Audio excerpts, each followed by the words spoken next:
हरे कृष्णा। राधे राधे। कृष्ण दासी के चैनल में आप सभी प्यारे प्यारे बिहार जी भक्तों का स्वागत है। और आप सब कैसे हो? कान्हा जी की कृपा से आप सब ठीक होंगे। तो कार्तिक मास का मैं छठा अध्याय सुनाने जा रही हूँ। वीडियो पसंद आ जाए तो लाइक शेयर कमेंट जरूर से करना और राधे राधे नाम जरूर से देना। तो तुलसी माता सुखदाता तुम हो कृष्ण की प्यारे, जो जगह हम तेरे दिन रात, ये भक्ति है मेरी। तो हाथ में आप तिल भी ले सकते हो, हाथ में आप राई भी ले सकते हो। कन्फ्यूजन होता है किसी को कि मैं कुछ भी कभी भी लेती हूँ, तो मतलब कि जैसे आप चावल भी ले सकते हो एकादशी को छोड़ के। और यहाँ पे तिल के दाने और राई दोनों को मिक्स कर लेती हूँ मैं। तो ज़्यादा नहीं लेने, दो दो चार चार दाने ही आपको लेने हैं। और एक दो दाने आपको जल के लोटे में डालने कथा सुनने से पहले। तो मैं रोज़ बता दी हूँ, कई लोग रोज़ नए जुड़ते हैं, तो इसलिए कार्तिक महात्म्य की बुक है, सब जगह अलग अलग मिलती है, तो कोई बात नहीं, आप पढ़ सकते हो, नहीं तो आप कथा सुन सकते हो। डाल ही दी लोटे लेके। छठा अध्याय। यहाँ तक की कथा सुनकर उत्सुकतावश नारद जी ने ब्रह्मा जी से कहा, हे पिता, कृपा कर शालिग्राम के पूजन की उत्तम विधि बताएं। ब्रह्मा जी बोले, गंडकी नदी के उत्तर में 40 कोस दूर तक की पृथ्वी महाक्षेत्र कहलाती है। यहाँ शालिग्राम गोमती चक्र पाए जाते हैं। गोमती चक्र युक्त चरणामृत लेने से मनुष्य की मुक्ति हो जाती है। शालिग्राम युक्त चरणामृत मनुष्य के लिए मोक्ष प्रदायी है। विश्वास एवं श्रद्धा से लिए गए चरणामृत रोग नाशक होता है और आयुवर्धक माना जाता है। नारद जी बोले, हे परमपिता, गोमती चक्र का महत्व बताएं। गोमती चक्र का महत्व बताते ब्रह्मा जी बोले कि जिस गोमती चक्र में एक चक्र हो वह सुदर्शन, जिसमें 2 चक्र हो वह नारायण, 3 चक्र वाला अच्युत, 4 चक्र वाला जनार्दन, 5 चक्र वाला वासुदेव, 6 चक्र वाला प्रद्युम्न, 7 चक्र वाला संकर्षण, 8 चक्र वाला नलकुबर, 9 चक्र वाला नवव्यूह और 10 चक्र वाला दशावतार कहलाता है। हे पुत्र, जो मनुष्य भगवान शालिग्राम का पूजन करता है वह अवश्य ही जीवन मुक्त हो जाता है। बस पूजन का आधार है श्रद्धा। पूरी श्रद्धा से भगवान का कीर्तन करना चाहिए। अतः जो मनुष्य पूरी श्रद्धा से कीर्तन में गायन करता है, वीणा, बांसुरी, मृदंग आदि बजाता है, वह भगवान को अति प्रिय होता है। उसके साथ ही षोडशोपचार पूजन और निश्चित मंत्रों द्वारा उच्चारण करते हुए भगवान की पूजा करनी चाहिए। हे नारद, पूजन भले ही मंत्र अथवा क्रिया विहीन हो, मगर श्रद्धा से रहित होना चाहिए, क्योंकि श्रद्धा से किया गया पूजन ही पूर्ण फलदायी होता है। अब नारद जी ने पूछा, हे पिता, कार्तिक मास में जो दीपदान किया जाता है उसका महत्व कहिए।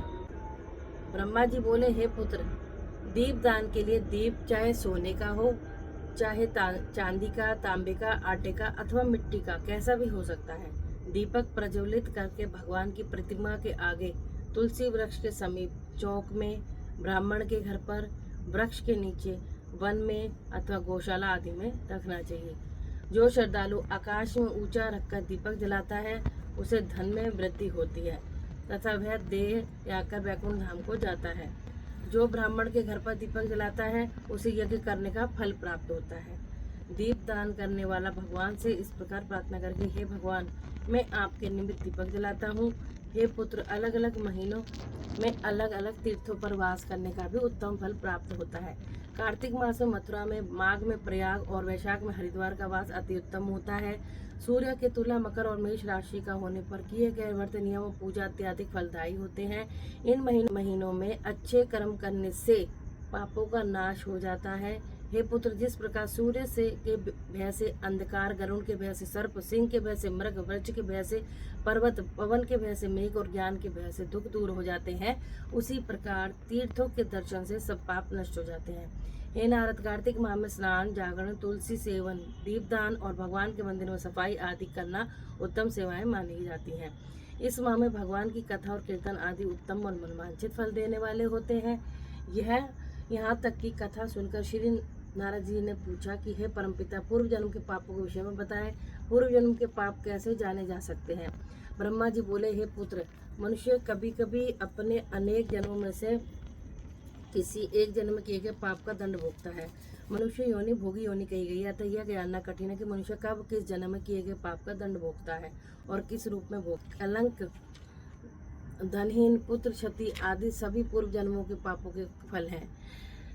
हे नारद, भगवान का नाम स्मरण, सेवा, दान और कृच्छादी वर्ष से मनुष्य अपने पापों से मुक्त हो जाता है। यह जानकर नारद जी ने पूछा, हे पितामह, कृच्छादी वृद्धियों के विषय में कृपा कर विस्तार से बताएं। इसको स्पष्ट करते ब्रह्मा जी बोले, हे नारद, दिन में केवल एक समय भोजन करना पात कृच्छ व्रत, 3 दिन सायकाल और 3 दिन व्रत काल प्रातःकाल भोजन करने से अति कृच्छ व्रत होता है। सायकाल 22 और प्रातःकाल 26 अथवा 24 ग्रास भोजन करना भी अति कृच्छ व्रत कहलाता है।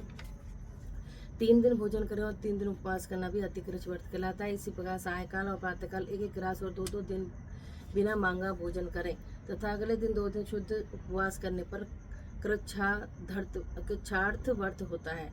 हे पुत्र, 21 दिनों तक केवल दूध अथवा जल पीकर रहने वाला कृच्छाति कृच्छ व्रत होता है। 12 दिन उपवास करने को पुराक व्रत कहते हैं। 4 दिनों तक उपवास करना, तत्पश्चात सत्तू खाना तो छाछ पीना, उसे ब्राह्मण को वस्त्र एवं दक्षिणा देना, उसे सौम्य कृच्छ व्रत कहा गया है। हे पुत्र, इस प्रकार व्रत करने से ईश्वर की भक्ति करने तथा साधु संतों की सेवा करने से सब पापों का नाश हो जाता है। इसी प्रकार मनुष्य को तप्त कृच्छ व्रत, जल कृच्छ व्रत और पितामह कृच्छ व्रत करने चाहिए। तप्त कृच्छ व्रत में गर्म दूध, घी और जल 1-1 द्रव्य प्रतिदिन पिएं और 1 दिन उपवास करना चाहिए। उपवास करके उस रात्रि को जल में स्थित रहे और जल कृच्छ व्रत कहा जाता है। ऐसा करने में वैकुंठ की प्राप्ति होती है। पितामह कृच्छ व्रत करने के दिन में भगवान का पूजन करना चाहिए। इससे साधक सभी लोगों को पवित्र होकर वैकुंठ को जाता है। कार्तिक शुद्धि छठ से 3 दिन लेकर केवल दूध पीकर नवमी के दिन 3 उपवास करने से वैकुंठ धाम का वास मिलता है। 3 दिन तक अन्न खाए, फिर 3 दिनों तक व्रत करने से पत्र वंचक व्रत होता है। पुत्र, जो मनुष्य एकम से पंचमी तक केवल दही के सेवन करे तथा एकादशी व द्वादशी को भगवान विष्णु का पूजन कर अर्चन करे तो उसे यास्क कृच्छ व्रत कहते हैं। ऐसे करने से श्रद्धालु को श्वेत द्वीप का वास मिलता है।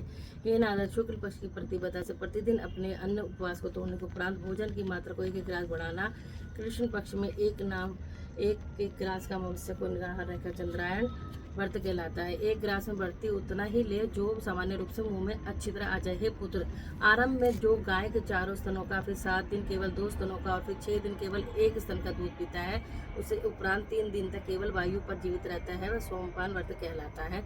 यह व्रत सभी पापों का नाश करने वाला है। हे महर्षि, जो मनुष्य कार्तिक मास में नियम पूर्वक गेहूं अथवा चावल की दूध, घृत, दही और जल पंचगव्य का सेवन करता है, वह सप्ताशक व्रत कहलाता है। इस व्रत को करने वाला विष्णु लोक का पदाधिकारी होता है।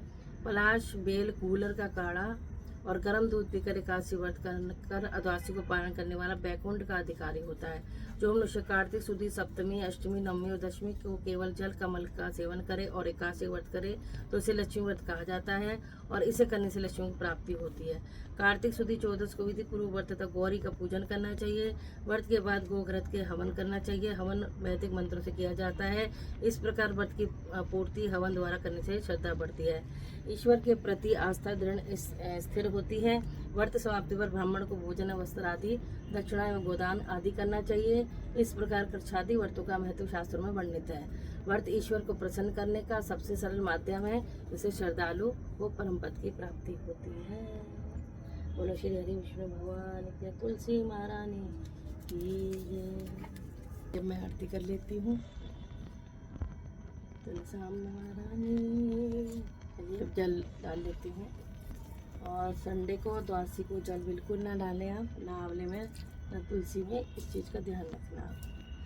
और कई लोगों को प्रश्न था कि शालिग्राम जी हम तुलसी जी में विराजमान कर सकते हैं। हाँ जी, जब आप कथा कर रहे हैं तब तक आप विराजमान कर सकते हो, फिर आप मंदिर में आसन बिठा सकते हो सेवा पूजा के लिए।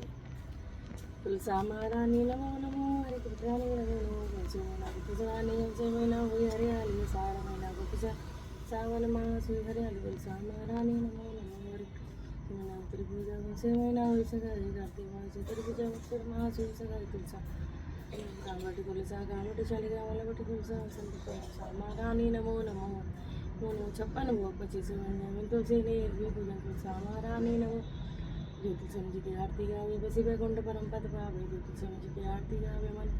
तुलसा महारानी नमो तुलसी।